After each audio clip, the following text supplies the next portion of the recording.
Arnold was going to be something very successful in his life. He's so charming and he's so smart. You just knew it. You just knew he had a very clear sense of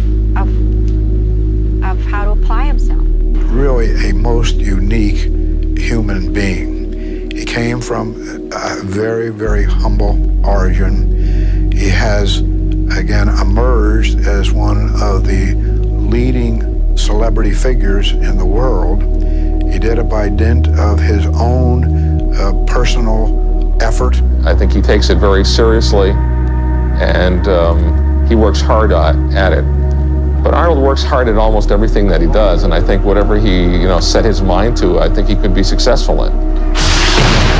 I think that you have to overcome obstacles every day. I mean, the day begins by just getting rid of obstacles. That's what it's all about in life. It was not easy for me to come to this country, to start all over. It was not easy for me to go from the fitness and from the bodybuilding into acting. And things are not easy, but the upside is always so great when you make it. But you have to work on it. It doesn't happen overnight. They said you have a long name and a difficult name to pronounce, so I should change my name. Then they said I had a strange accent, I should change that. And you cannot have any kind of an outside negative force coming in and affect you. Okay, let's say before a contest, if I get emotionally involved with a girl, that can have a negative effect on my mind and therefore destroy my workout. So therefore I have to cut my emotions off and be kind of cold in a way.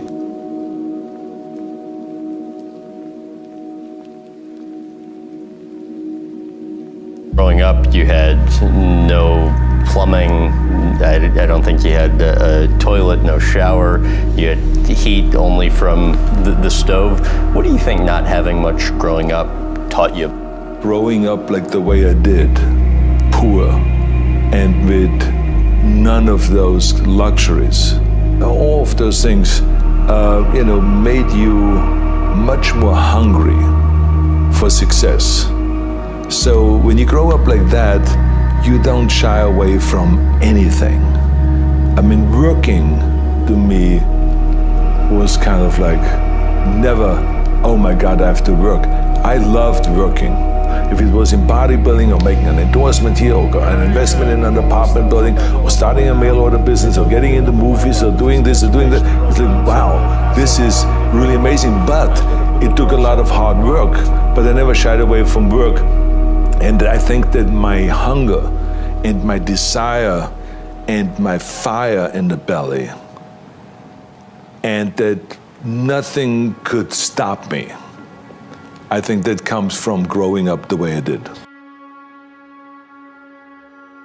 It doesn't matter who it is. The most successful person in the world can tell you honestly that they also had a tremendous amount of failures. It's not always just success. The key thing is that we learn from the failures actually more than from our successes. It doesn't matter if you talk about the best basketball player. I remember Michael Jordan one time said in an interview that he missed 9,000 shots. Here he was one of the greatest, if not the greatest basketball player in the world. So yes, you miss. Everyone has failures. So the key thing is that you learn from those failures and you move on. I had my failures in bodybuilding. I lost bodybuilding competitions. Most people only know my victories, which were a lot, but I've also lost.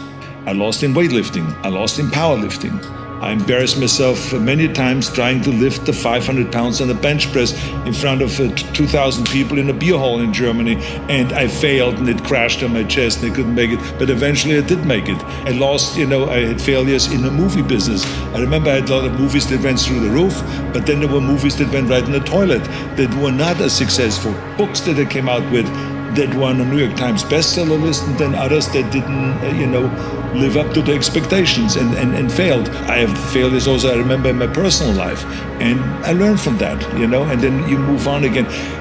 What is important is that you get up.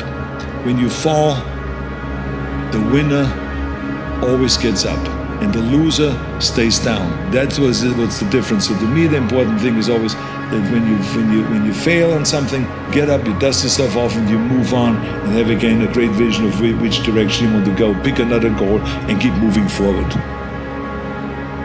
You have to have tunnel vision. And you got to have blinders on and not to see anything that is on the left and on the right side, and just really focus. And what they call in golf and in tennis and all these ball sports, keep your eye on the ball. And when you do that, and when you focus that much on something, then of course you are not being able to enjoy all of the things that life has to offer, because you're so focused on this one thing. You have to focus on the thing that you really want to be the best at, and that's what I did. And I don't regret that at all, because you cannot be good in everything, and you cannot do everything and at the same time be a champion in one thing. There is no such thing. So I decided I wanted to be a champion. I decided that I wanted to go all out. Giving back and recognizing that every one of us needs help. I got plenty of help to be where I am today. There's no such thing as a self-made man, as I always say.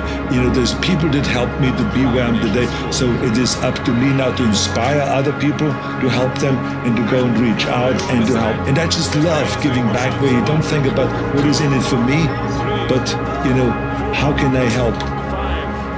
Part of being successful is to give also something back.